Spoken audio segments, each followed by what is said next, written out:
Most people know me as Jim, though my full name is James Lewis Kennedy. I come from a mix of Scottish and Irish background. I consider myself intelligent and determined, with a strong work ethic and a clear sense of right and wrong. I don't tolerate nonsense. If my ancestors could speak from their graves, they'd tell you about the Scottish spirit, especially evident in Scotland's ongoing quest for independence today. My father, who passed away, instilled in me a disdain for foolishness, and his lessons still resonate with me. My mother lives in Arizona now, enjoying the warmth far from the snow and rain of upstate New York. She lives with her sister, also a widow, and we talk every week. I have a younger brother and an older sister who live scattered across the country, both with families and busy lives of their own. Now about my current situation.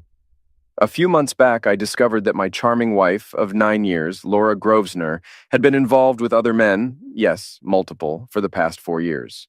She decided I wasn't enough for her, and her needs exceeded what I could provide. Instead of wallowing, I sought information.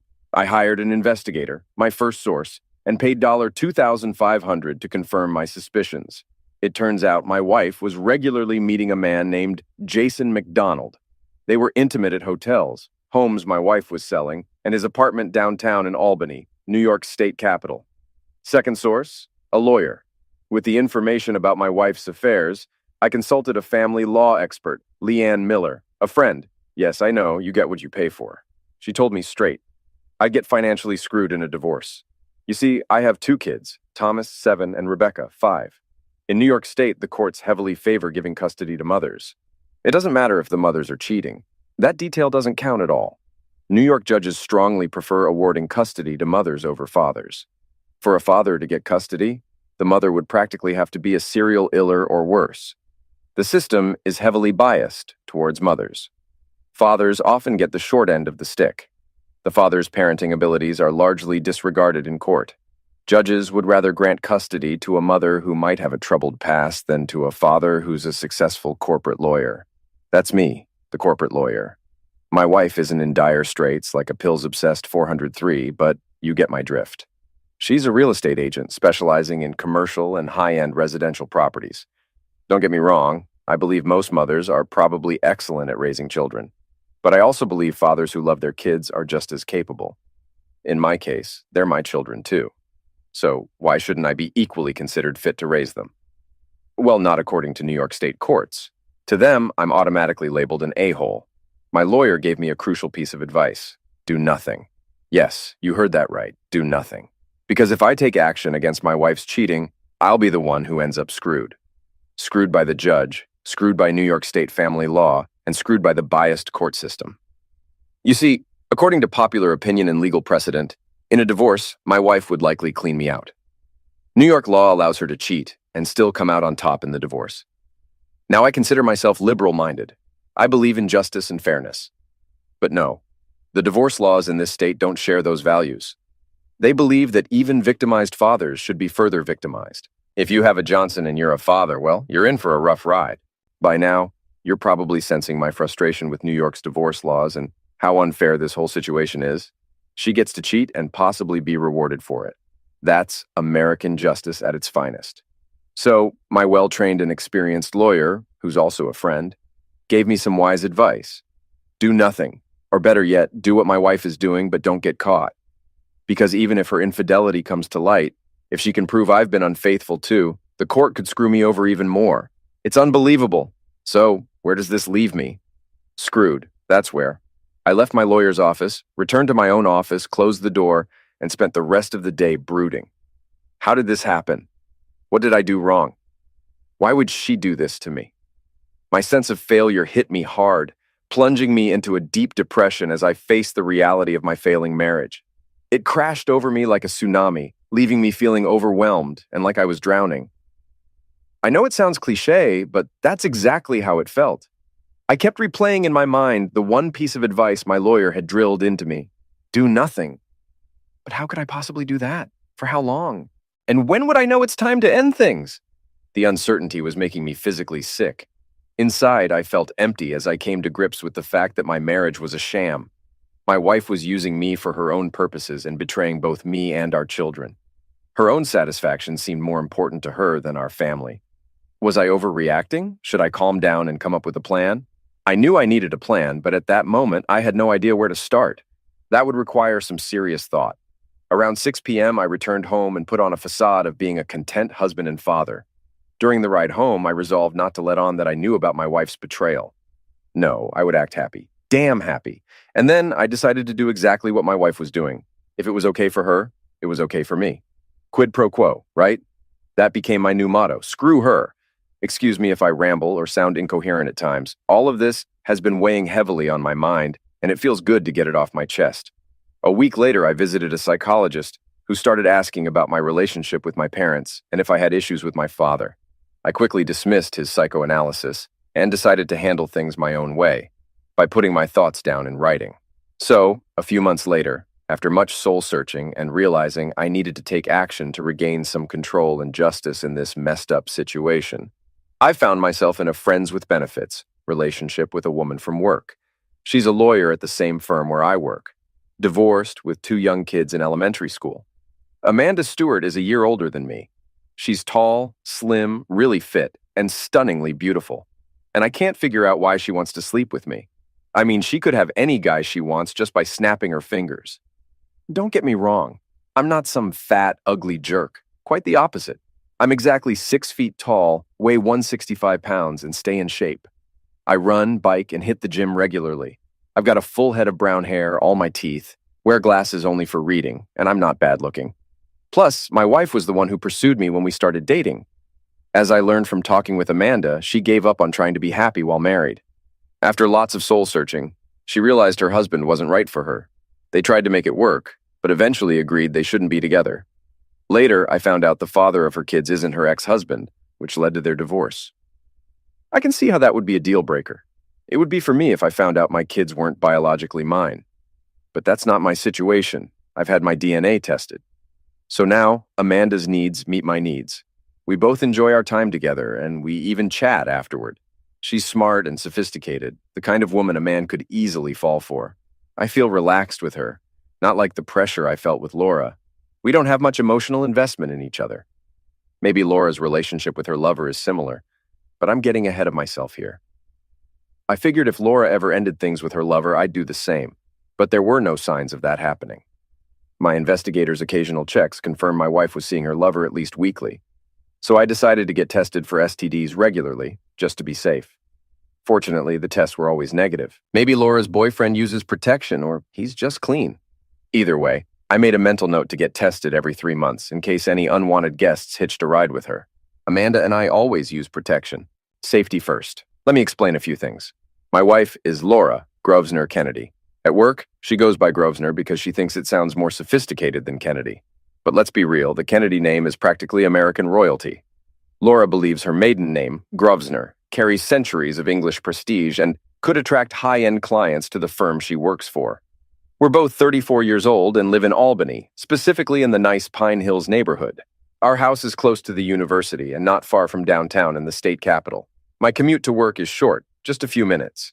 Laura's office is downtown too, but she often drives because she's frequently out on business. I drive a 3-year-old Subaru Outback, and Laura has a new leased Mercedes. On the surface, our lives seem perfectly normal. We're busy with kids, careers, and all the everyday demands of life. Our house is around 80 years old, but has been well maintained and updated over the years. It's a 3-story Queen Anne Victorian style with plenty of space. We could go all day without crossing paths until mealtime. We have 5 bedrooms, 6 bathrooms, and not nearly enough closet space. The basement and 3rd floor are filled with storage for clothes, holiday decorations, costumes, and sports gear. I have a separate 2-car garage in the back with garden equipment. Laura's always updating something, like turning a small bedroom next to ours into a walk-in closet for the master suite. We live a typical upper-middle-class life and thought everything was good. Well, at least I did. Turns out something was missing for Laura. It's been a while since I started noticing little things that eventually made me suspect Laura was having an affair. She was incredibly good at hiding it. I mean, when she came home, there were no signs she'd spent the afternoon with her boyfriend. We'd make dinner, talk about our day, and plan our schedules for the coming days. It was all painfully normal and mundane. Maybe that was the problem. Normal and boring, no excitement. Everything seemed fine until I stumbled upon something unsettling. While looking for Laura's car keys in her handbag to move her car, which was blocking the garage, I found another cell phone. It was turned off, so I turned it on. It was locked with a 6-digit code, and after a few failed attempts, I stopped to avoid getting locked out. I didn't want Laura to know I'd been snooping, so I turned it off and put it back. I spent days wondering why she had a second phone. Every conclusion pointed to her hiding something, but what and why were the big questions. I analyzed our life together, our marriage, and our work to find answers. Instead of confronting her, I hired an investigator. What they uncovered confirmed my worst fear. Laura wanted more excitement, but not from me. When someone gets bored, they usually try new hobbies or activities. Laura's solution was to have an affair. How do I handle this? I searched for a logical, unemotional approach, but my children complicated things. Confronting Laura calmly might lead to her ending the affair or wanting a divorce. What if she chooses divorce and fights for custody of the kids? Everyone loses in a legal battle except the lawyers making $300 an hour. The kids suffer most, and so do Laura and I. If we split up, it would have to be mutual and without causing more damage. So I followed my lawyer's advice. Do nothing. I thought about it for weeks, trying to understand why Laura cheated. Was it my fault? Did I neglect her? Did our romance fade? Was I too boring, or maybe I wasn't good enough in bed? These doubts haunted me, but I knew I had to make changes. I started exercising more. I used to work out a few times a week, but now I run every morning at 5 a.m., dropping 8 pounds and inches off my waist in 2 months. I also hit the gym near my office twice a week, gradually building my strength with weights. If I wasn't attractive to Laura anymore, I wanted to improve myself. By getting in better shape, I hoped she'd notice me again. I tried taking her on romantic dinners, but her phone always interrupted. I attempted sensual massages with candles and music, but her phone ruined the mood again. Even when I turned it off, she complained about missing work calls. Everything I tried failed. So, we settled into a new routine. It got boring fast, especially for me. What was the point? Laura was seeing Jason, and I started a relationship with someone who used to cheat a lot. I lost any moral high ground I thought I had, but it felt like the right thing to do somehow. A few months later, after a lazy afternoon of closeness with Amanda, we had a discussion. Sometimes we both wanted intense, quick act without the romance and buildup of a committed relationship. We knew our relationship was just about act, but it didn't mean we didn't care about each other. I genuinely cared for Amanda. She's a wonderful woman and a great mother, but we both understood it wasn't going to last. I wanted to keep my life uncomplicated, or so I thought. 6 months later, things continued pretty much the same. I kept the investigators checking on Laura every few months. She was still seeing her lover once or twice a week. Knowing this, I wasn't in a rush to end things with Amanda. In fact, we grew closer over the months. We even introduced our kids to each other. I'll come back to that in a moment. During dinner at home one Thursday night, Laura mentioned she was going to a real estate convention in Las Vegas for a week. It was supposed to be about industry updates, but really these events were just excuses for parties at fancy resorts. I knew this convention would be no different. I saw it as an opportunity to shake things up and show Laura what she might be risking. Well, who am I kidding? Laura knew exactly what she was doing. She wasn't naive. She understood the risks and rewards of cheating on our marriage. The convention happened during spring break. We had planned to take the kids to Disney World, but that plan was forgotten when Laura's convention suddenly appeared on her schedule. I expressed my frustration with her selfishness and disregard for our family. We agreed to take the kids to Disney World this year. My face clearly showed my annoyance that she chose Las Vegas instead. This convention is really important to me, Jim. Plus, Becca's too small for some rides her brother can go on.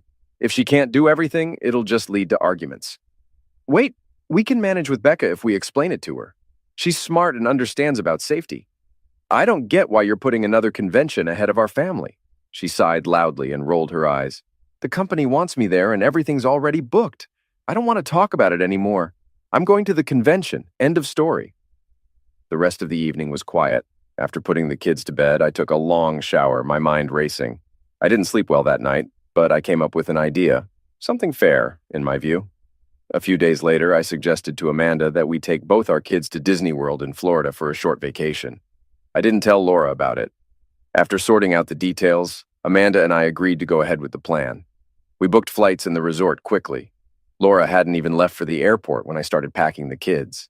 They were thrilled beyond words. I told them to keep it a secret from Mom for now, and they eagerly agreed with big smiles. The day after Laura left for her Vegas pool party with real estate agents, Amanda and I flew to Orlando with our 4 kids. There's a non-stop flight that takes just under 3 hours.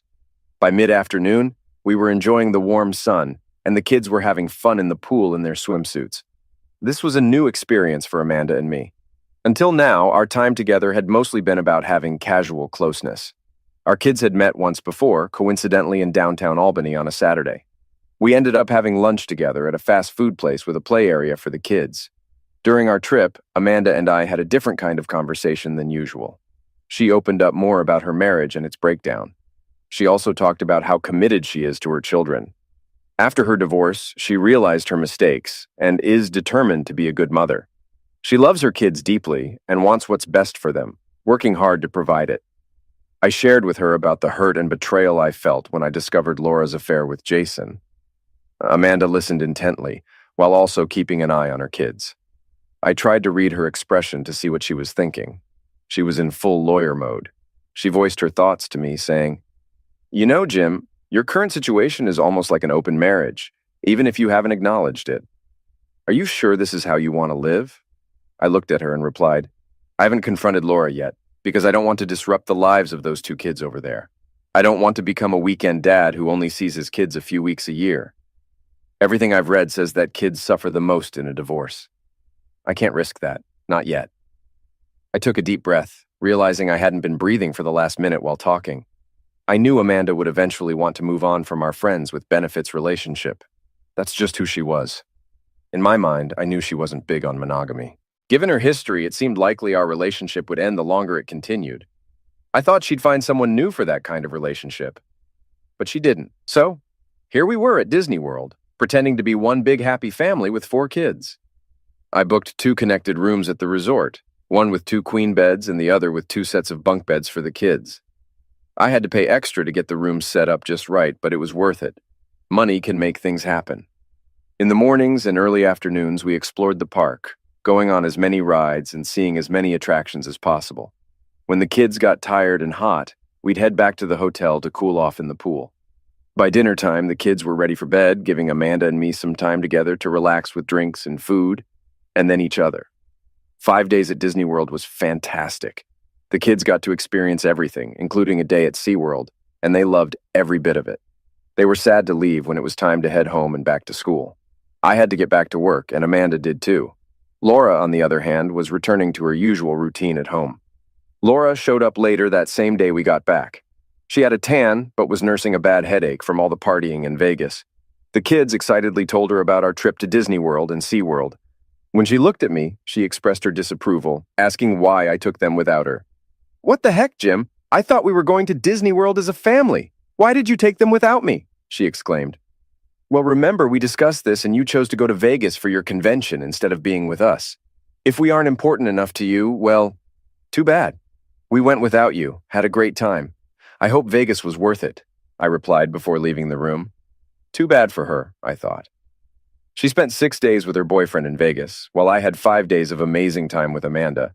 I reminded her that we promised the kids they could go during their school break.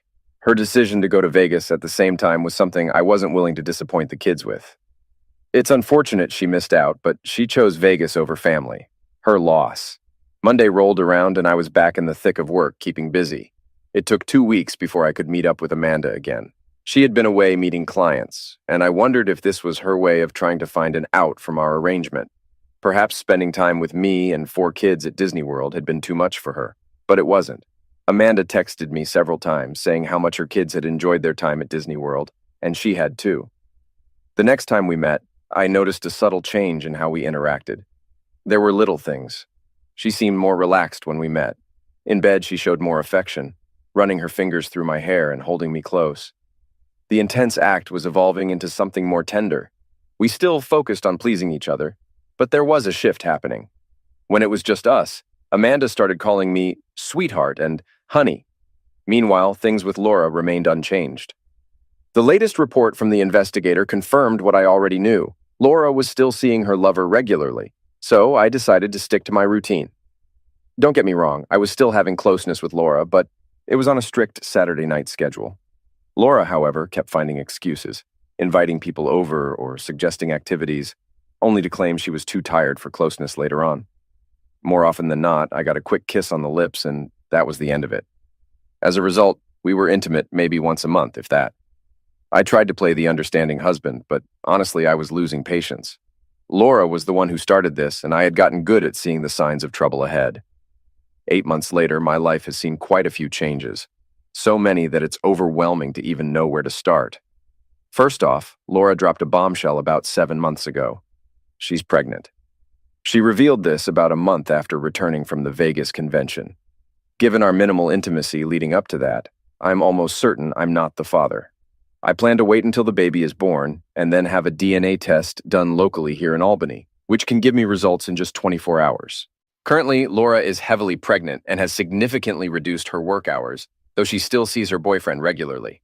If the DNA test confirms my suspicions, I hope her boyfriend is prepared to accommodate Laura and their child in his one-bedroom apartment. After Laura's pregnancy announcement, I consulted my lawyer again to review my options. Establishing paternity through DNA testing is crucial because under New York law, any child born during a marriage is automatically assumed to be the husband's unless proven otherwise. Therefore, getting a DNA test as soon as the baby is born is a top priority for me. My lawyer also suggested exploring other legal tools once the DNA test confirms parentage, but that's a topic for later discussion. Laura, I'm in serious trouble. I'm pretty sure I got pregnant during the Vegas convention. There was this guy I'd seen at previous meetings, and I finally hooked up with him this time due to alcohol and my bad judgment. It went on for 3 days. It was a huge mistake, compounded by another mistake. I forgot to refill my birth control prescription last month when I got busy. I thought it would take longer than 3 months to get pregnant after stopping the pill, but apparently, I'm one of the rare cases where it happens sooner. When the baby arrives, it will be painfully obvious to Jim and everyone else that he's not the father. This is a mess. Now what should I do? My husband might abandon me. He'll likely kick me out. I guess I deserve that, but we're still a family and I deserve some consideration. I'll fight for my kids and even threaten him if I have to. I want us to stay together as a family. If I can persuade Jim to forgive me and accept this baby as his own, just like our other children, maybe we can move past this. Maybe. Should I confess now or wait? Jim and I had closeness a few days after I returned from the convention. When we finally got intimate, I made sure he did it inside me, just in case. Amanda. I learned a big lesson from my brief marriage to Michael. His new wife, Rebecca, benefited from my mistakes. She waited and watched me fall apart, then swooped in and claimed Michael for herself. She was patient and strategic, and in the end, she won. So I decided to take a page from her book. It seems Laura, Jim's wife, let her desires guide her decisions. I used to do the same, but I wised up. I decided to wait for the right moment to make my move. I want a husband, a man who will be mine, and I'm ready to be faithful to him. Jim is everything I want in a husband. In many ways, he reminds me of my ex-husband, Michael. His loyalty to those who are loyal to him is strong, and he prioritizes his duty to his children. Maybe it's his Scottish and Irish heritage. Nonetheless, I chose to wait and see if Laura would ruin their marriage, and if she did, I would be ready to step in. Well, now is the time. You can criticize my past, and that's fair. I've learned from my mistakes, and I genuinely want a fresh start with a man I can be a good wife to. I'm not claiming to be perfect now, far from it. But I have changed. Last year, when I got to know Jim and saw what he's really like, I realized he could be the one. The trip to Disney World with all the kids was the catalyst that pushed me to make a plan. Honestly, I didn't have to do much. I just had to wait, subtly show Jim how I feel, and prepare for the next step. My kids were already asking me if Jim's kids would be their new siblings, and if Jim would be their dad. How much clearer could it be? Jim. Laura phoned me at my office to say her water had broken. I hurried home, grabbed our hospital bag, made calls to ensure the kids were picked up from school, and we rushed to the hospital. Usually, labor for the third baby is quicker than the first two, but the doctor warned us this one might be big. Turns out it went even faster than expected. Within a couple of hours of arriving, our surprise baby girl arrived into the world. The doctor handing her to the nurses seemed surprised. She watched my reaction closely as they passed the baby to Laura. My thoughts about paternity were confirmed instantly. When Laura looked at our daughter, then at me, she saw my blank expression. My face said it all. I was stunned. There was an audible gasp from Laura as she realized her actions were exposed. I quietly left the room, ignoring her calls, and went to the nurse's station to fill out the birth certificate forms. I carefully filled out the forms, noting Laura's details. When it came to father, I wrote unknown and left it at that. The nurse glanced at me when she saw it, and I nodded before leaving the hospital. I didn't return. 2 days later, Laura and the baby came home with her friend Kelly. Kelly was eager for details but remained silent, acknowledging me with a nod that seemed to say, "Your problem now? Good luck." I left Laura on her own for most of the afternoon. By the time the kids were due home from school, she found me in my home office and asked, "What should we tell the kids about the baby?" I sighed, "You can tell them whatever you think is best." Laura didn't know it, but earlier I had visited her real estate office and spoke with a coworker who attended the Vegas convention with her. After some direct conversation, almost accusing her of infidelity in Vegas, she reluctantly disclosed the name of the man Laura spent most of her time with. Armed with this information, I warned her not to tell Laura that she had revealed this to me. Otherwise, I'd be inclined to share everything they did in Vegas with her husband. It wasn't exactly a moral high ground, but it was all I had at the moment. And it seemed to work. Now back to the initial problem: how to explain to the kids why their new sister had darker skin. I started planning what to do next for my children and me. Part of me wanted to publicly expose Laura as an unfaithful woman, but I realized I didn't need to. Her actions would speak for themselves. Once our families saw the baby, it would be obvious that I wasn't the father. Then what? I called Mr. Glenn Duncan, a real estate agent in Houston. Duncan was well known in the area, formerly an NFL player who didn't see much action on the field but carried himself as a star. His knees gave out, ending his football career prematurely. Duncan was a big man, over 6 feet tall and 220 pounds, still in good shape and often seen in sharp suits. His agency profile presented him as confident and successful, leveraging his NFL background to impress clients. Now, he was about to face a situation he wouldn't welcome. I called Mr. Duncan, and I have to say, our conversation didn't go well. When I asked him if he knew Laura Grosvenor, he played dumb and said he didn't know anyone by that name. He also couldn't remember if he attended last year's Vegas convention and abruptly ended the call, claiming he was busy. As a parting shot, I informed him that Laura would be contacting him about their newborn daughter, and I'd be seeking a court-ordered DNA test. There was silence on the other end. I also tried to get Mr. Duncan's home address and phone number for the court order, but then the line suddenly went dead. It's clear Mr. Duncan has a Mrs. Duncan and 3 kids at home, and who knows how many more scattered across the country. So, to sum it up, I have a cheating wife who got pregnant by her convention fling, resulting in a biracial child. My kids are a bit puzzled by their new sister having much darker skin than them, but they're innocent enough not to make a big deal about it. I'll have to explain things to them soon. Right now, I have to sort things out with Laura, and our future together is uncertain. Laura, I've really gotten myself into a mess. I need to talk to Jim and see if we can work this out. He's usually reasonable, and I believe he can be a father to this baby too. With time, he'll see that and accept her as his own. I might call Glenn to let him know it's a girl. We spoke when I found out I was pregnant, but he wasn't interested and practically hung up on me. He even threatened legal action if I contacted him again. That's a fine way for someone who claimed to love me in Vegas while we were intimate. He has a big Johnson, but that's not helping me now. Jim has been avoiding me since the baby was born. He's normal with our kids, but won't touch the baby. When she cries, he looks at me to handle it. He moved out of our bedroom, taking his things to the spare room upstairs and his toiletries to the ensuite bathroom. He set up the crib in the master bedroom where I still sleep. I know he'll calm down in a few weeks and want to talk. He'll also want to start being intimate again. I'll hit the gym to lose the rest of the pregnancy weight. When he sees me naked, he'll desire me, and things will go back to normal. Jim is spending more time out of the house with the kids, hiking in the park. They come home excited to tell me about their adventures. Meanwhile, I'm here day and night taking care of the baby. I really need a shower. Amanda, my marriage to Michael taught me a crucial lesson. Just when you think you've won, you might actually lose. His new wife, Rebecca, patiently waited for me to mess up, and when I did, she seized her chance. Now she's happily married to him with 2 kids, living in the Scottish Highlands near the ocean on a large property they're renovating. So, rather than feeling sorry, I waited for Laura to make a big mistake. And she did. It was my opportunity to pursue the man I wanted, Jim. I had learned not to get involved with other men besides him. Jim, I knew, was fundamentally a good man, a devoted father, and wanted to be a good husband. It was unfortunate his wife had been cheating on him for years. Recognizing the signs of her infidelity was easy for me, having made similar mistakes in the past. My children were fathered by two of my lovers, not Michael. That's why Michael is now married to someone else. I made sure to connect with Jim emotionally as well as physically when we spent time together. At work, I visited his office when I could, and we started having lunch together more often.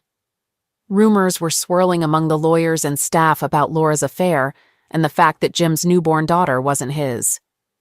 Speculation about their divorce was quietly buzzing. Whenever Jim left the office for personal matters, people wondered if today was the day it would all unravel. His lawyer's office wasn't far, so he often walked there and back to clear his mind. He'd text me when he headed there, and I'd wait anxiously to see what would unfold. I knew Laura's days were numbered. Jim, I've been agonizing over what to do with a wife who's had another man's baby and has been cheating on me for years, flaunting it publicly now. My initial urge was to pack up all her belongings, kick her and the baby to the curb, but realistically I couldn't do that yet. The kids would ask too many questions, and I'm not heartless enough to handle that just now, even though I wish I could be. I knew I had to take action, even though it would hurt the whole family. Laura's father quietly advised me to do what I felt was right, as he couldn't believe his daughter could be so foolish. Laura, my parents lived nearby in Albany and were eager to meet their new grandchild. When they entered the master bedroom to see the baby in her crib, both Mom and Dad were utterly shocked. Mom covered her mouth, stumbled back, and had to sit down in a nearby chair. Dad just stared at me, shaking his head in disbelief, then left the room. He headed downstairs, poured himself a scotch, and sat at the dining table, staring into his glass. He didn't move when Mom and I joined him a few minutes later, me with the baby in my arms, preparing to breastfeed. Mom glanced at Dad, who poured her a drink and pushed it towards her. She took a substantial gulp, and they both turned to look at me. I decided to tell them the truth, but not everything. It was too much for them to hear right now. So I admitted to having closeness with a black man in Vegas last year. My dad muttered, "Not everything that happens in Vegas stays in Vegas," a remark that was unnecessary but true. My mother immediately asked the most obvious question, "What's going to happen between you and Jim now?" I sighed before replying, "I don't know." Mom looked down at the table and continued, "Are you two separating?" I snapped my head up, responding firmly, "No!" She pressed on, "Is he kicking you out?" "We've barely spoken since the baby was born. He spends as much time with the kids outside the house as he can. He moved into the spare bedroom that I was planning to use for the baby, which is why the crib is in the master bedroom." Mom shook her head in disappointment, and Dad remained silent, staring at the table. She summed up her thoughts with a heavy sigh. "Jesus, how could you make such a foolish mistake? I thought we raised you better." Her statement wasn't a question. I sat quietly as the baby nursed from my breast. My mother had hit the nail on the head. Would Jim make me leave? I hoped he would understand and be a father to this little girl. But every time he looked at her, he would be reminded of my betrayal. It was clear that I had cheated on him. We hadn't discussed it at all. He avoided me whenever possible, and I couldn't blame him. What man wants to be faced with the fact that his wife got pregnant by another man, and now here's the result of that affair? It wasn't like I had a long-term affair with Glenn. He was well known in his field, charming and always good with compliments for women. This time, fueled by too much alcohol, I found myself in his hotel room on the first night of the conference. We spent the next few days together, and it was exhilarating. I forgot all about my usual responsibilities, work, kids, husband, and simply enjoyed the attention he gave me. That and his big Josh non. My V was worn out, and I knew that I had to clean up before the flight and then get ready to see Jim and the kids. When I arrived home, the kids excitedly told me about their recent trip to Disney World in Florida. I mentioned to Jim that I had wanted to go there as a family.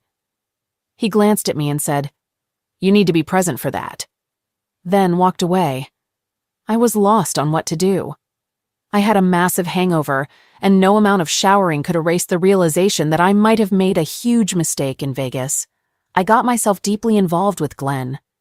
Alcohol and my lustful side took over, while the part of my brain that should have remembered my children and husband was drowned in martinis. I ended up spending at least 4 days with Glenn.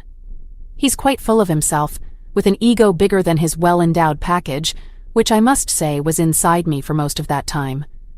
Upon returning home, I felt the urgent need to reconnect with Jim intimately. I hoped it would mend the growing divide between us, one that had been widening for some time. Perhaps he suspected about Jason too? Our lack of intimacy lately was affecting our family life, and I thought spending more time together as a family should be our priority. A few weeks later, I missed my period. My nipples were unusually sensitive, and I experienced morning sickness. I knew I was pregnant and had to make a decision. I considered termination, but I didn't go through with it. Quietly, I prayed, hoping against hope that this baby was Jim's. But it wasn't. Jim. To address the straightforward question of what do I do now, I felt consulting my lawyer could give me clarity on the challenges ahead. In my mind, divorce seemed inevitable. It's hard to imagine raising a child that everyone knows isn't biologically mine. A biracial child born to two clearly white parents raises questions. Initially, I suspected Jason could be the father, but that wasn't the case. Laura had been unfaithful to him too, which I found somewhat ironic. Now, you might think my stance is racist in the 21st century, but it's not about race. It's about Laura having another man's child. The child is innocent. They didn't choose their parents. Whether the father is black or white is beside the point. What matters is Laura's infidelity. My lawyer asked if I had done DNA tests, which I had, and I provided the results. I also shared evidence gathered by my investigator about the child's father, including photos. We discussed New York State family law and its implications, especially with Laura's clear infidelity during our marriage. I made it clear to my lawyer, Leanne, that my top priority was my 2 children. I wanted full custody and was ready to fight aggressively for it. I intended to argue that Laura was unfit based on the evidence collected, and that custody should be with me. Financially, I was stable enough to handle this battle, and even hire a part-time nanny for after-school care. There were legal precedents supporting my case, including keeping ownership of our house and offering Laura half its value. Staying in the same house would provide stability for the kids and allow them to continue in their current school. With the youngest now in school, arranging after-school care was my main concern, which I had covered. I didn't discuss child support with Laura yet. My immediate goal was for her to leave with her baby. To start the process, Leanne suggested drafting a formal separation agreement. Now, for those unfamiliar with this type of agreement, speaking as a lawyer, an SA is a legal document that precedes a divorce. Essentially, it gives couples time apart to decide if they want to save their marriage. However, most SAs end up being the basis for divorce since few couples reconcile. It's like divorce in stages, really. I wasn't sure if an SA was what I wanted. It seemed like delaying the inevitable. Why prolong things? Leanne thought using the SA would be a way to see if the child's father would acknowledge paternity and provide financial support. It would also help move Laura out of the house, giving the kids and me a chance to see how we fare on our own. I was willing to let Laura have generous visitation with the kids. Her challenge would be caring for her baby and the kids alone every other weekend. In the last couple of years, Laura had left most of the parenting to me. Her job and activities with Jason meant she often came home tired, hungry, and focused on work. Sometimes she'd leave in the evenings for client meetings or to show houses. Some weeks we hardly spent any time together as a family. So I became busy with the kids, they relied less on their mother, and we carried on with life. Since the baby was born, Laura and I barely talked. I didn't help with the baby's care at all. That was all on Laura. Then about a month after the baby's birth, on a Friday night, I took action. I pulled out a large envelope and said to her in a serious tone, "Laura, we need to talk." Her expression said it all. She paled a bit, realizing this was serious and wouldn't end well for her. She had hoped that delaying our talk about the baby and her infidelity would make me overlook the fact that she had another man's child. I poured her a glass of wine and slid it across the dining room table. I had a glass of ice water for myself. The manila envelope was in front of me, and she stared at it as she took a sip. She nodded towards the envelope and asked slowly, "What's in there, Jim?" I got straight to the point.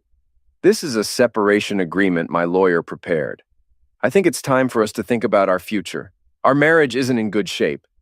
Clearly, I'm not the husband you want, and right now you're not the wife I want. It's best for both of us to separate and reassess. Laura's eyes widened, and her hands started shaking. She took a big gulp of wine. I continued, "The agreement says I stay here with our kids, and you and your baby move out. You have a month to find a new place. Take whatever furniture you need. You can see the kids as much as you want, but they'll live with me. I've arranged for a part-time nanny for after-school care and when I'm not around. Work agreed to let me work from home more." Laura looked stunned. I had blindsided her with this essay, and she needed time to think. "Jim, why do you want us to move out?" she asked. My expression said it all. "Time to be honest, Laura, let's be real. You cheated and got pregnant. I'm not okay with that. You've been unfaithful for years, and it ends now. So you've got 30 days to pack up, find a place, take your baby, and leave." I was getting worked up, wanting to vent my frustrations, but I knew it wouldn't help. I had to put my kids first. Staying calm was hard. I pushed the envelope towards her. "Here's the separation agreement. I've tried to be fair. Get a lawyer to review it if you want. But know this, I won't consider your baby mine." I got up from the table and left the room. The house fell silent. Over the next month, I tried to keep things normal at home, despite knowing my wife and her baby would soon move out. She found a 2-bedroom apartment near her office during her maternity leave, giving her time to settle in before returning to work. The separation agreement, SA, had specific dates, and I occasionally reminded her of the deadline to leave. We went through the house, and she chose items to take for her new place. I took down all the photos, especially ones with her in them, and made notes of changes I wanted to make once she moved out. During this time, I kept my relationship with Amanda separate from Laura. I wasn't even sure if Laura knew about Amanda. Amanda and I saw each other a couple of times a week, and on weekends we often did activities with our kids like hiking and visiting local parks, which the kids loved since they were now a year older. Amanda was curious about Laura's plans. She asked me what I intended to do after the 6-month SA period. I told her honestly that I doubted there would be any reconciliation. Laura had hardly spoken to me unless it was about the kids. My plan was to move forward with a divorce. I initially pursued the SA on Leanne's advice, thinking of the kids and both our families. My mom in Arizona didn't really care about my decisions, but I knew Laura's family hoped I'd forgive her and embrace her baby as my own. For me, respect was crucial. Without it, there was no marriage or relationship. I couldn't trust Laura to have the best interests of me or our children at heart, and I knew I couldn't genuinely care for her either. So, the marriage was ending. Amanda observed me closely. She knew I was hurting and vulnerable, but I knew I had to take things slowly, prioritize my children, and ensure they had a stable home and life. And that's exactly what I did. 6 months later. Laura, I've been living in this apartment for a while now. Jim agreed to let me take enough furniture to make it feel like home. I got stuff from the master bedroom, a lot of kitchen stuff, dishes, and the kitchen table with chairs. When the movers packed up everything, I looked around the house and realized I'd miss it. I'll come back to drop off the kids, but this will never be my home again. It hurts to know my mistakes cost me my family, my home, and the life I thought I'd always have. If only I'd kept away from attractive men. I thought I could have closeness with them discreetly, but getting pregnant changed everything. Now I'm in a 2-bedroom apartment, almost a single mom with no time for a social life. It's been months since I had closeness. I start work next week, so I'll need daycare for the baby. My family hardly calls anymore. People at work gave me strange looks when I visited recently. Losing pregnancy weight has been slower than I hoped, and money is tight. I had to give up the leased Mercedes and settle for a VW. Jim still drives his Subaru. Some things never change. He's that stable presence I always knew. I expect divorce papers to arrive soon. The separation agreement ends in a couple of weeks, and Jim shows no signs of forgiving or reconciling with me. I tried talking to him the last time he dropped off the kids, but he just looked at me and left. I'm starting to understand what he means about respect, though it's a bit late. Amanda, well, it's time for me to take action. The man I wanted is now divorced, adjusting well to single parenthood. Jim handles kids, work, house, and even has a bit of a social life with impressive organization. Our social life has mostly been with me and my kids, which suits me fine. We've been spending a lot of time together, almost like a family. The kids and I have been staying more at Jim's house, even overnight on weekends. I realized I wasted time with Michael and won't repeat that with Jim. Michael was a good man who could have been a great father to my kids, if only he had been their father. My sense of entitlement was so strong that I thought I could have everything my way. I had ongoing affairs with several men, and then the inevitable happened. I got pregnant, twice. When Michael found out and confronted me, I shut down and refused to talk. He left, telling me to call him when I was ready to be honest. I was so ashamed that I never called, and eventually he moved on and found someone who truly loved him. I regret my foolishness deeply and won't repeat it. Now the man I desired was finally free to be with me, and I with him. However, there was a new complication. Jim. So, I'm officially divorced now. I'm a single dad raising 2 kids who are growing fast. My work as a business and tax lawyer might be dull, but it pays well. I work from home part-time, which allows me to handle all the important daily routines with my children. I'm home by 4:30 every day to cook dinner, help with homework, and manage their various activities. Laura has been seeing less and less of the kids lately. She's back to work and struggling with being a mother to her newborn, leaving little time for her older children. I've reminded her that the kids miss her and need her time, but with her real estate job and weekend open houses, she's spending less time with them. There's not much I can do about it, so I've been scheduling plenty of outdoor activities for us. Amanda and her kids are with us often, and if you didn't know better, you'd think we were one big happy family. And then, things took a turn. Amanda, all the signs and symptoms were there this morning. My usual cup of morning coffee didn't want to stay down. Damn. I ended up with my head in the toilet as breakfast made a sudden return. After washing up, I got the kids ready for school. On my way to the office, I stopped by the pharmacy next door and bought a pregnancy test kit. You know the one. Part of my mind was cursing up a storm because I knew what it could mean. My breasts felt swollen, and I realized my period was late. I usually don't have heavy periods, and honestly, I had forgotten about it.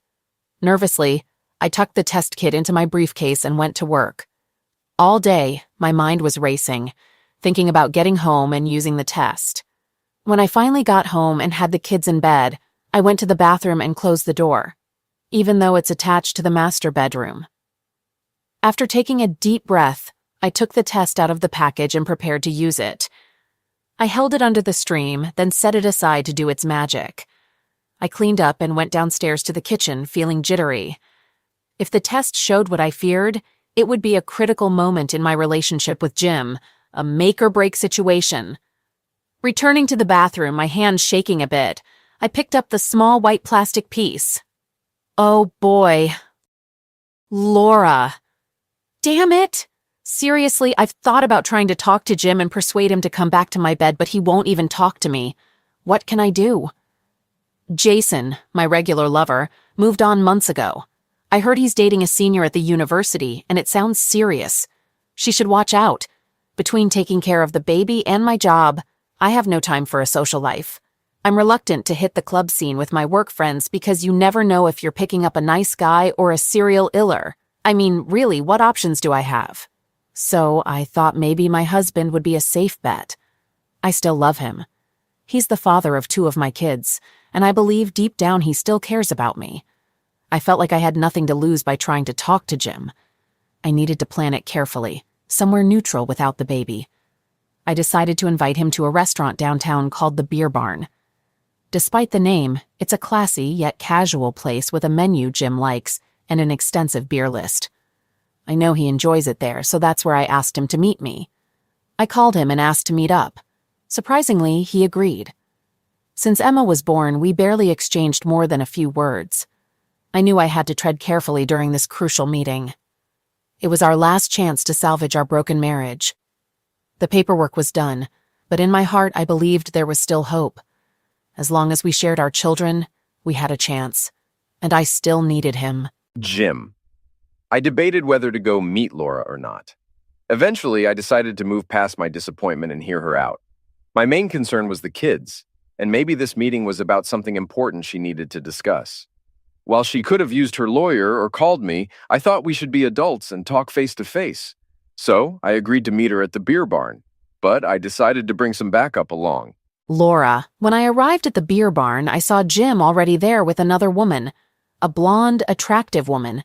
They were sitting across from each other, holding hands. Damn. As I approached the table, they stood up, and she moved closer to Jim's side. Introductions were awkward, to say the least. I hadn't anticipated someone else being there with him. Jim seemed calm with a slight grin. My plan to win him back and reunite our baby and me with him and the kids was dashed. Jim introduced her as Amanda. She was good-looking, around our age, and remained quiet, observing me like a hawk eyes its prey. I knew right then I had lost. Jim ordered a drink for me and took the liberty of ordering food for all of us. He knew Amanda well enough to know her preferences. Double damn. After the food was ordered and drinks were served, Jim started, "So, Laura, what did you want to talk about?" I stumbled over my words, trying to come up with something plausible. I talked about the kids and my plans for them in the coming months. Jim mentioned his Christmas plans, including a ski trip to Vermont with the kids. I nodded along and agreed to everything he mentioned.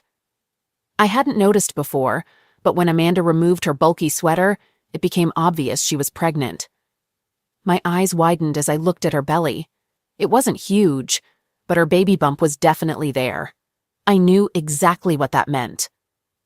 "Laura, I need to tell you something. I'm selling the house. You'll get your share after we settle the mortgage with the bank. Amanda and I are moving in together, and we found a house that suits us better." Jim let that sink in. Then, with a big smile, he continued, "Amanda is pregnant. We're expecting a baby in 5 months." With that, the final nail in the coffin of my marriage was hammered in. Any lingering hope of reconciliation vanished right before my eyes. It probably started when I first started sleeping with Jason and escalated quickly when I was with Glenn for those 4 days in Vegas. I wished the ground would swallow me up right then, but it didn't happen.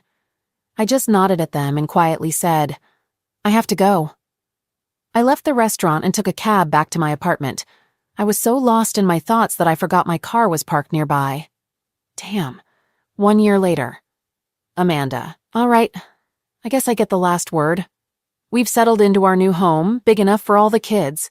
It's in a great neighborhood, not far from Jim's old place. It's even bigger than the last one, and we had a pool installed before moving in. Between Jim, our newborn, and 4 kids, managing the house and work leaves me exhausted by bedtime. But I always make sure to be close to my husband. Yes, we're married now. Jim insisted our children have married parents, so we tied the knot shortly before the baby was born. We sleep naked, and that means we make love almost every night. At this rate, I might be pregnant again soon. We still have a nanny to help with the baby during work hours and after school for the kids. Let me be clear. I've learned from my first marriage. I was foolish and took Michael for granted. I didn't give him the respect he deserved. I won't repeat that mistake. I'm fully committed to my husband and our family. I can't believe how happy I am now. I'm probably happier than I have any right to be. Jim is an amazing father to all our kids. I love that man deeply, and I know he loves me. 3 years ago, I never would have predicted this outcome.